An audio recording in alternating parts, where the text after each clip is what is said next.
સૌના આદરણીય સદભાઈ શ્રી લાલકૃષ્ણ અડવાણીજી પધારી રહ્યા છે. આપણે સૌ એમનું સ્વાગત કરીએ છીએ.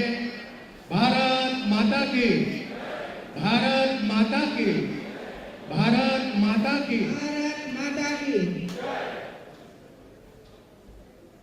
ગાંધીનગર લોકસભાના લોકપ્રિય ઉમેદવાર અને જેમણે પૂરા દેશમાં આઝાદી પહેલા અને આઝાદી પછી જનસંઘથી લઈને ભારતીય જનતા પાર્ટી સુધી દેશમાં જેમણે સૌથી વધુમાં વધુ સંગઠનને મજબૂત કરવા માટે કામ કર્યું છે. એ ઉપરાંત કેન્દ્ર સરકારમાં જ્યારે પણ આપણી સરકાર બની ત્યારે એમને દેશની સેવા કરવાનો મોકો મળ્યો છે, ત્યારે દેશની સેવા કરી છે. मुझे जब आज के इस कार्यक्रम की सूचना मिली और कहा कि डॉक्टर प्रोफेसर अनेक बुद्धिजीवी अहमदाबाद के वो यहाँ पर एकत्र होंगे, तो मुझे लगा कि आज जो देश भर में माहौल बना हुआ है चुनाव का, उस चुनाव के माहौल के बारे में आपको क्या कहना है, क्योंकि जो उसके परिणाम आने वाले हैं उसके बारे में ज्यादा संदेह नहीं है. मैंने आज तक मैं उन लोगों में से हूं कि जिसने 1952 में जब पहला आम चुनाव हुआ था और ये अभी जो लोकसभा का चुनाव हो रहा है वह 16वीं लोकसभा के लिए है. तो उस 52 के पहले आम चुनाव से लेकर के इस 16वीं लोकसभा के लिए हो रहे चुनाव सब मैंने देखे हैं, सब में भाग लिया.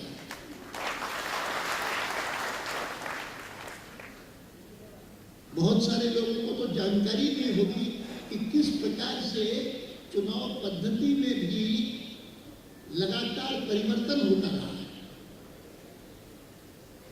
पहले जब 52 का चुनाव हुआ था तो इलेक्शन कमीशन भी नया बना था.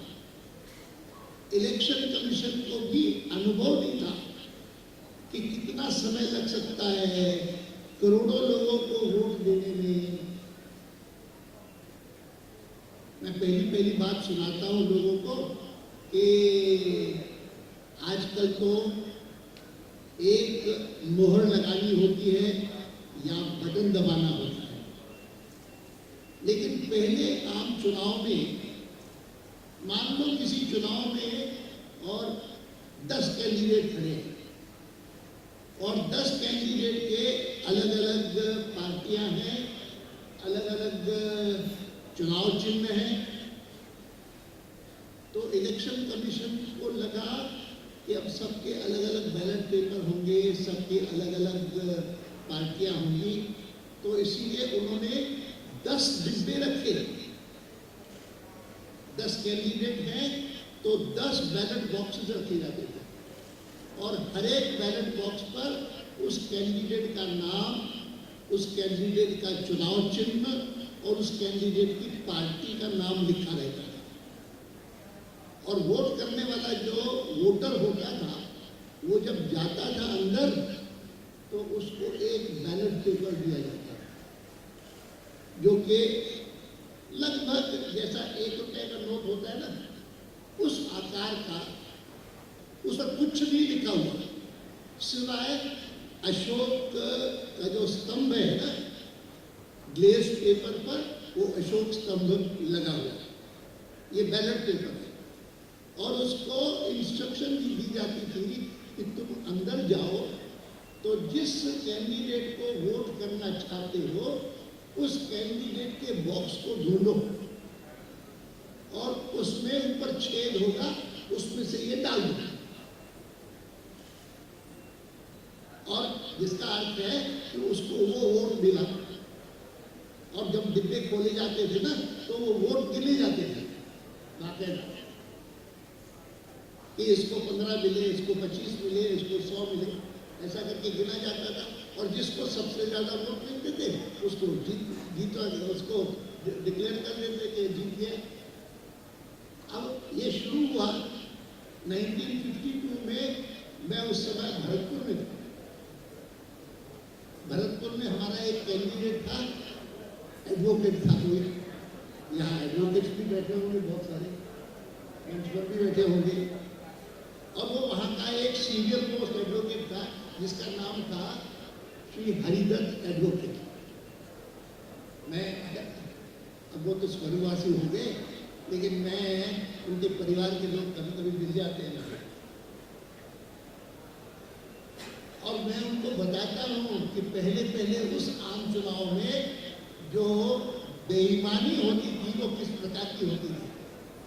वो बेईमानी इस प्रकार से होती थी कि जब कोई वोटर अंदर जाता था वोट देने के लिए, तो उसको कहा जाता था कि तुमको बैलेट पेपर मिलेगा। तुम बैलेट पेपर जो है वो डिब्बे में मत डालना किसी में, तुम जेब में डाल देना अपने, और निकल आना। जब निकल आओगे तो मैं तुमको मिलूंगा, और मुझे अगर वो बैलेट पेपर दे दोगे तो मैं उसके बदले में तुमको 10 रुपए का नोट दे दूँ।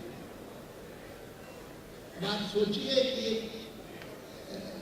मैं 1952 की बात कर रहा हूँ, और ये है 2014। उस समय 10 रुपए की क्या कीमत होगी।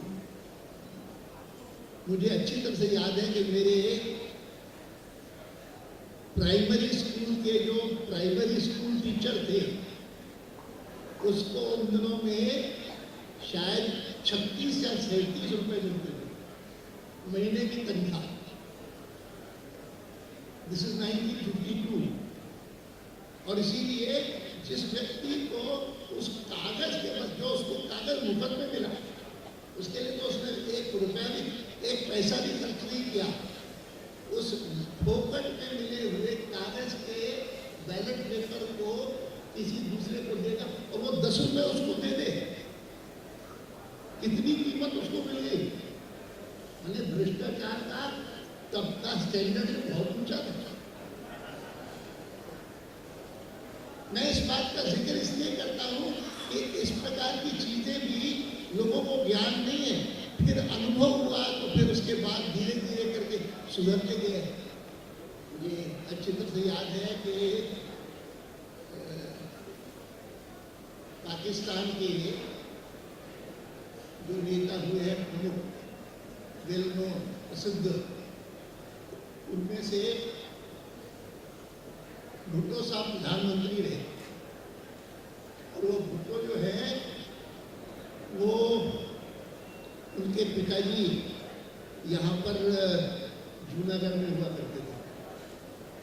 और वो भुट्टो की लड़की जो है बेनजीर भुट्टो, वो भी आगे चल करके और प्रधानमंत्री बनी वहाँ की।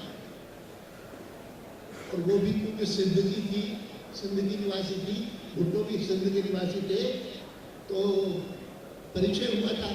पहली बार जो परिचय हुआ था वो तब हुआ था जब हमारे यहाँ पर शायद किसी इंदिरा जी का देहांत हुआ या किसी का देहांत हुआ, जिसमें वो लोग आए थे।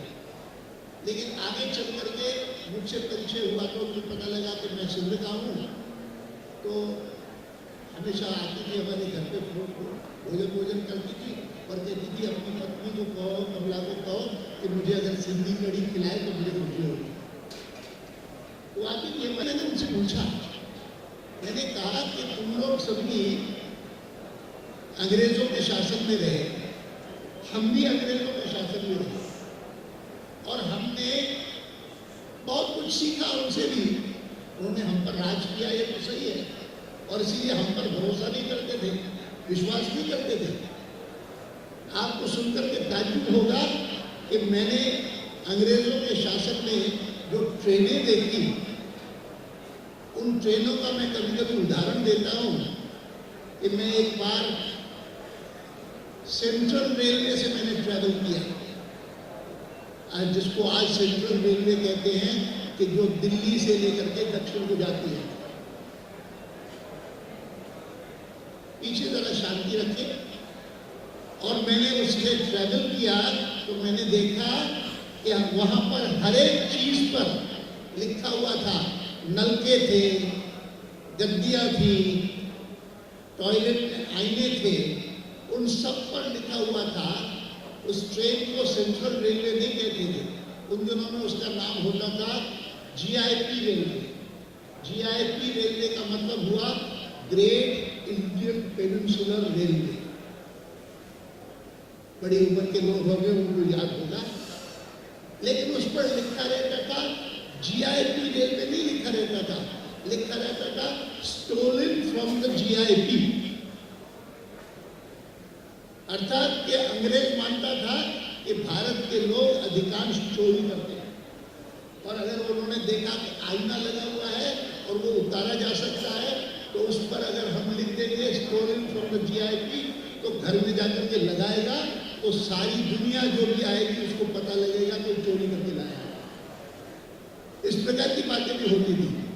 लेकिन मैं जो बात आपके सामने रख रहा हूं वो ये कि अंग्रेज के शासन में इस प्रकार का अविश्वास था भारतीयों के प्रति, और इसीलिए मन में बहुत ग्लानि होती थी, दुख होता था, गुस्सा भी आता था, और इच्छा होती थी कि इनसे मुक्ति कब मिलेगी।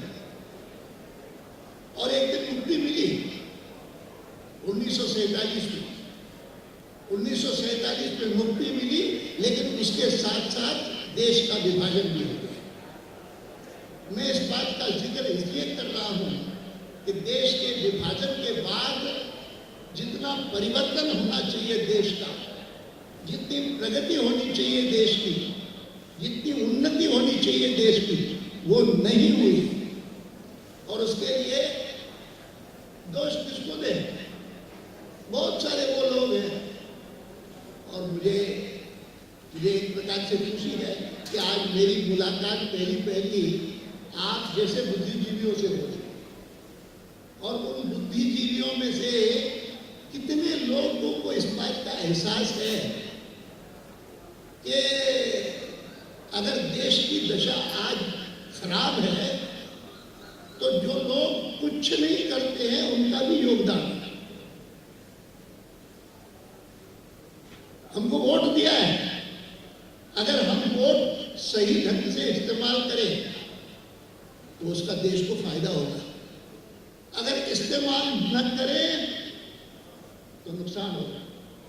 अर्थात कि जो लोग इस्तेमाल नहीं करते अपना वोट, वो नुकसान भी करते हैं।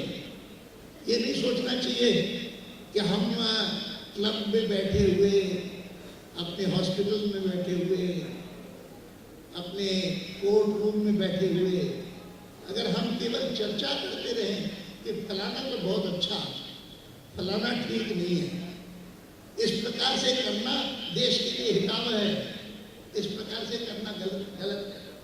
केवल अगर ये करेंगे तो हम नुकसान करेंगे।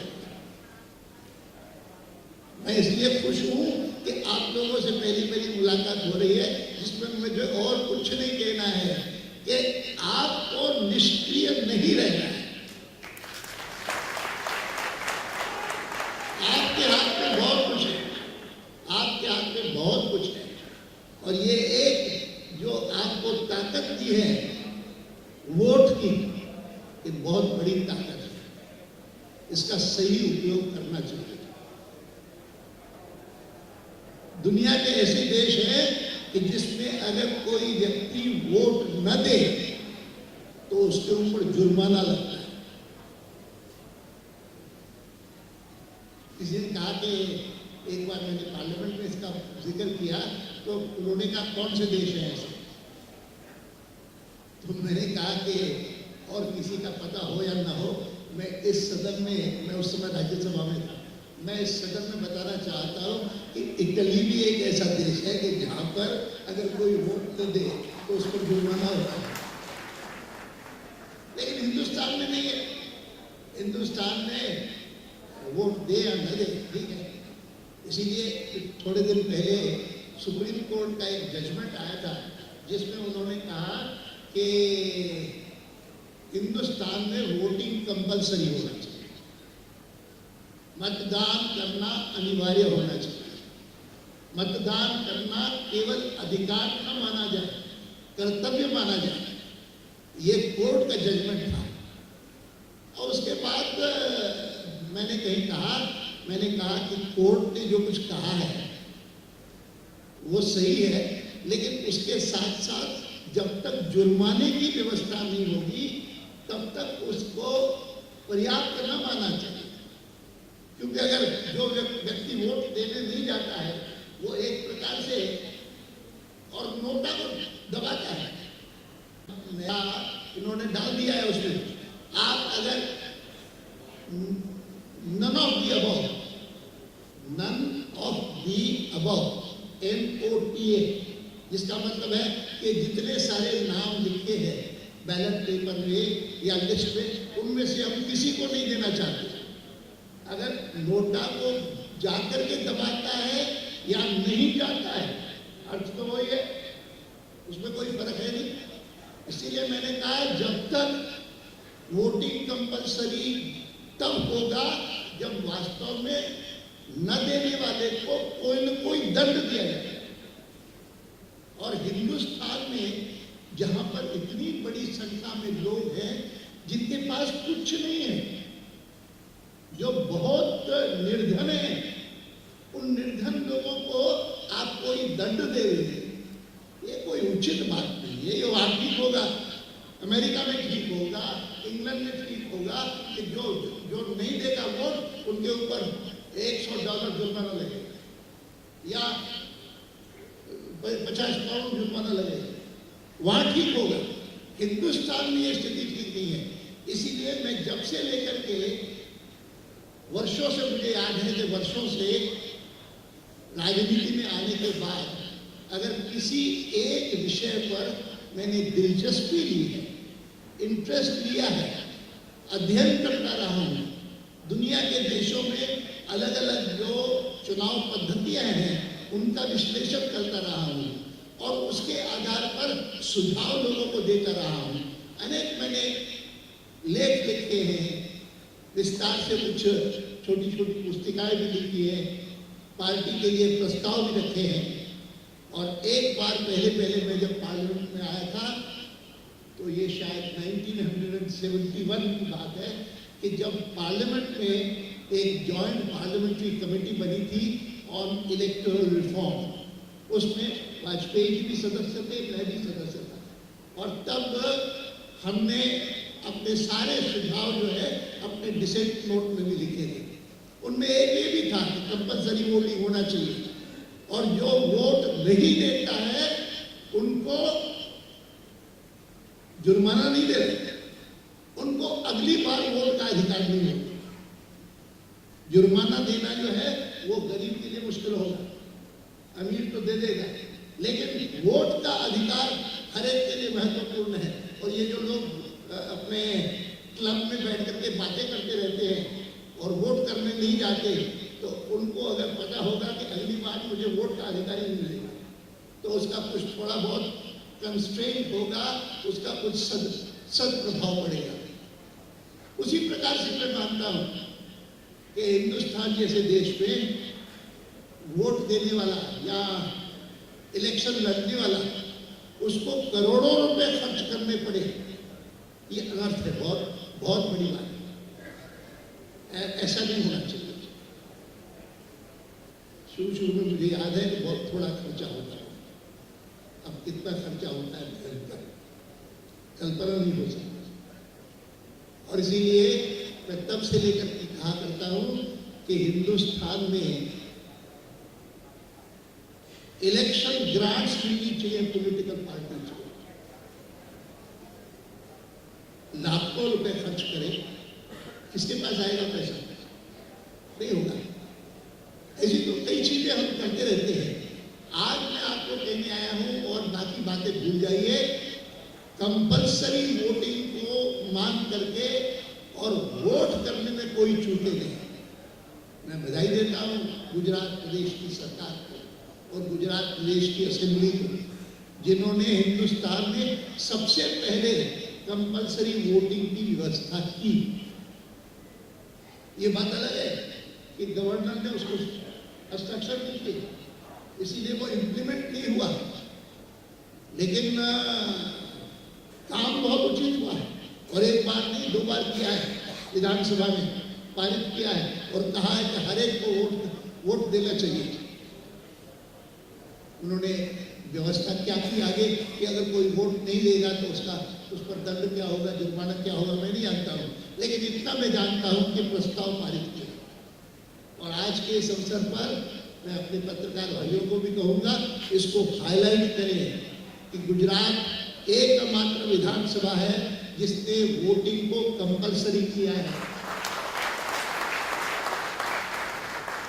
और कंपलसरी करने के बाद और भी कई चीजें हो सकती है।